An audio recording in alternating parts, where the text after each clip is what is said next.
बोलो जयकारा बोल मेरे श्री गुरु महाराज की जय। बोलो सच्चे दरबार की जय। बोलो श्री नंगली निवासी भगवान की जय। बोलो श्री परमहंस दयाल जी महाराज की जय।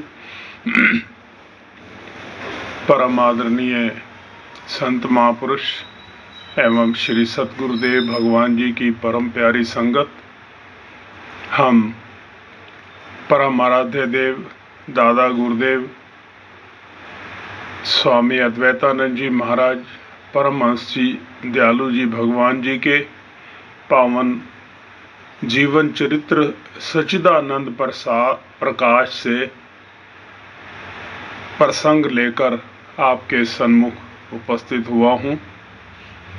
एक बहुत ही सुंदर प्रसंग अंकित है। दादा गुरुदेव जी फरमाते हैं, जब भगवान राम लंका पर फतेह करने के पश्चात राज सिंहासन पर अयोध्या के विराजमान हुए तो उनके साथ जो युद्ध में योद्धा हनुमान जी, अंगद जी और विभीषण जी इत्यादि सहयोग कर रहे थे, वो भी उनके साथ आए। तो विभीषण जी ने भगवान राम जी को एक बहुत बेशकीमती मणियों की माला भेंट की। माला प्राप्त करने के पश्चात भगवान राम जी ने सोचा कि ये माला मैं किसे दूं जो मुझसे सर्वप्रिय हो। तो उन्होंने वो माला सीता जी को दे दी।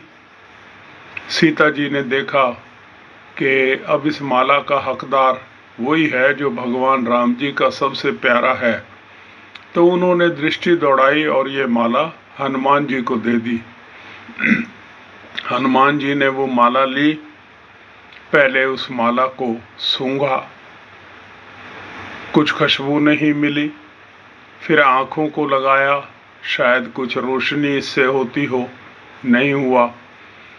फिर चखा जवान से, कोई रस नहीं हुआ। तो जब सारी तरह से प्रयोग कर चुके तो उन्होंने सोचा कि शायद माला के बाहर ना हो, शायद इसके अंदर ही कुछ हो। तो उन्होंने माला के एक एक मनके को तोड़कर उसको परखना शुरू किया।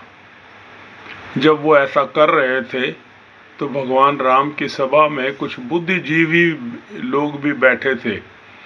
तो उन्होंने तंज किया कि ये बंदर वाली दृष्टि है, इसके ये हकदार नहीं है।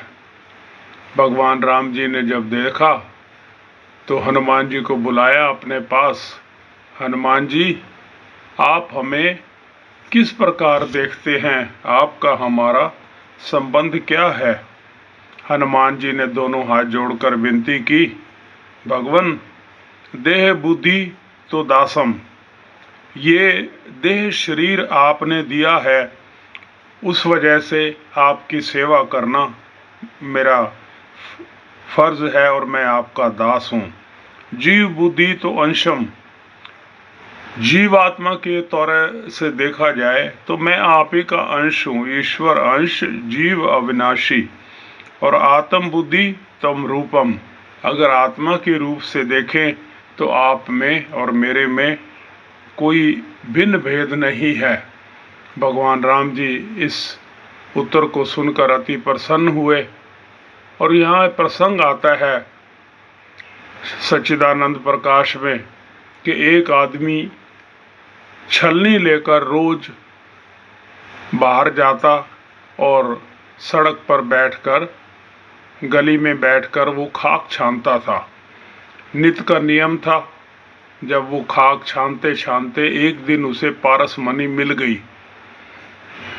पारसमणि पा लेने के पश्चात भी वो बहुत अमीर हो गया, लेकिन उसने वो अपना कार्यक्रम जो खाक छानने का था वो जारी रखा।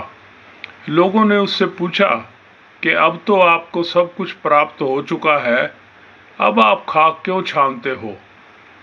तो वो कहने लगा, इसके दो वजह हैं। पहली बात तो ये है कि मुझे जो कुछ भी आज प्राप्त हुआ है ये खाक छानने की वजह से हुआ है, और अब ये मेरा स्वभाव बन गया है, मैं यह काम किए बगैर नहीं रह सकता। परमहंस दयाल जी महाराज फरमाते हैं कि हमें जो गुरुदेव ने नाम दिया है वो पारस मणि की तरह है। जगह जगह भटकने के पश्चात जब हम श्री सतगुरुदेव भगवान की शरण में आते हैं तो वो पारस मणि के रूप में हमें नाम देते हैं, और उस अनमोल धन को पाकर हम अपने जीवन को भी धन्य बना लेते हैं। और यही नाम हमारे जीवन का एक स्वभाव बन जाए, रूटीन बन जाए, तो इससे बढ़कर और कोई बात नहीं। बोलो जयकारा, बोल मेरे श्री गुरु महाराज की जय। जैसा कि हम पूज्य दादा गुरुदेव जी के पावन जीवन से कुछ अलौकिक लीलाएं आप तक प्रेषित कर रहे हैं। दादा गुरुदेव जी ने जैसा कि पहले भी बताया, कोई विशेष आयोजन नहीं करते थे। जिस प्रकार की संगत उनके पास आती थी, बैठती थी, तो जिस प्रकार की बातें होती थी, उन्हीं बातों में से ही उनको कुछ ना कुछ ज्ञान दे देते थे। जो चर्चा का विषय होता था उसी विषय में आप भी शामिल हो जाते थे।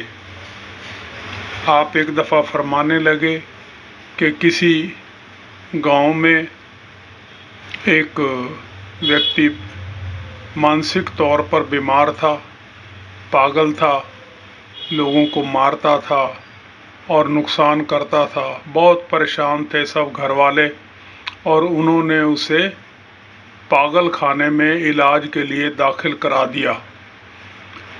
तो एक दफ़ा उसी गांव का व्यक्ति जब उस शहर में गया तो उसने सोचा कि मैं आया तो हूँ इधर, क्यों ना उसका हाल चाल पूछता जाऊँ। तो वो पागल खाने गया और उस आदमी का नाम लेकर बताकर उसे बुलाया। जब वो आया तो जंगले के पीछे खड़ा था और जारों जार रोने लगा, कहने लगा, देखो मेरे घर वालों ने मुझ पर कितना जुल्म किया है, मुझको पागल करार करके पागल खाने में यहाँ बंद करवा दिया है। यहाँ ना खाने की सुविधा है और ना अन्य कोई आराम है। मैं पिछले 3 दिन से मुझे बहुत ज़बरदस्त बुखार है और मैं परेशान हूँ। और अपना हाथ बाहर निकाल कर और उसे कहने लगा कि भाई देखो मेरी नब्ज़ देखो, मुझे कितना तेज़ बुखार है। जो आदमी मिलने आया था उसने जंगले में अपना हाथ दे दिया उसकी नब्ज़ देखने को। बस क्या था, उसने दोनों हाथ से उसका हाथ पकड़ लिया और मुंह में चबा लिया। बहुत शोर मच गया। जब पागल खाने के प्रबंधक कर्मचारी वहां आए तो उन्होंने बड़ी मुश्किल से उसको छुड़वाया और कहने लगे कि भाई आपने इसके जंगले के अंदर हाथ क्यों दिया। तो वो कहने लगा कि मुझको इसकी बातों में तरस आ गया था, तो मैं इसका हाथ देखने के लिए अंदर किया। तो उन्होंने कहा कि भाई जो पागल और विक्षिप्त होते हैं उनकी बातों का विश्वास नहीं करना चाहिए। परम गुरुदेव दादा गुरुदेव भगवान जी भी हमें यही शिक्षा देते हैं कि जो मानसिक रूप से बीमार व्यक्ति हैं, जो विक्षिप्त हैं, वो कैसी भी दर्द भरी मीठी बातें कहें, उनकी बातों में नहीं आना चाहिए, क्योंकि उनका मानसिक संतुलन बिगड़ा होता है और एक स्थिति में नहीं होता। जो भी वो कहते हैं उस पर कभी भी विश्वास नहीं करना चाहिए। इस प्रकार की शिक्षाएं हमें मिलती हैं दादा गुरुदेव जी के पावन जीवन चरित्र से।